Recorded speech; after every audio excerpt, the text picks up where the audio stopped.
So now come to capacitance. So capacitance is a very, very crucial role because wherever you have an voltage tunable frequency tuning option, there capacitance have to be used because you cannot replace them with the resistance because resistance works independent of frequency, whereas L and C, they have a strong dependence on frequencies. So interconnect layers, I'm going to use them for fabricating traditional parallel plate capacitance. You have length, width, and height, or height is actually the air gap between the parallel plates. So different dimensions I have to reduce the effective overall area of the capacitance.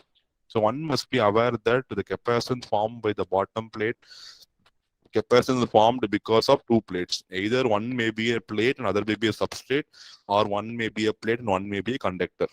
So the parasitic capacitance is actually 30% more than the main capacitance. So actual value of capacitance with a parasitic is more. So that is why at high frequencies these capacitors will work differently. You know the standard capacitance given by C is equal to epsilon A by H. So epsilon A is area width into length divided by height.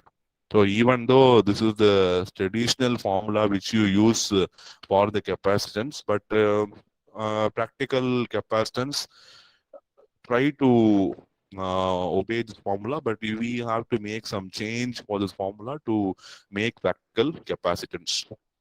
So in cases where this equality is not well satisfied, you may go for the length and width to be increased by 2 times the h.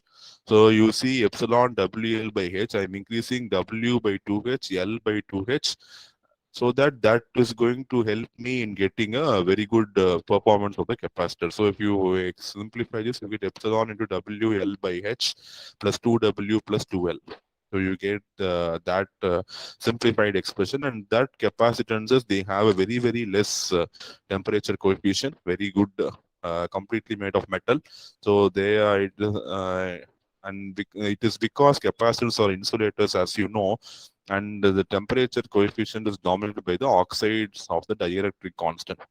So whatever dielectric constant of the oxide you are going to use, that is going to dictate the value of temperature coefficient of the device. And we can see the variation in temperature is going to be very minimal. So the TC value is going to be very, very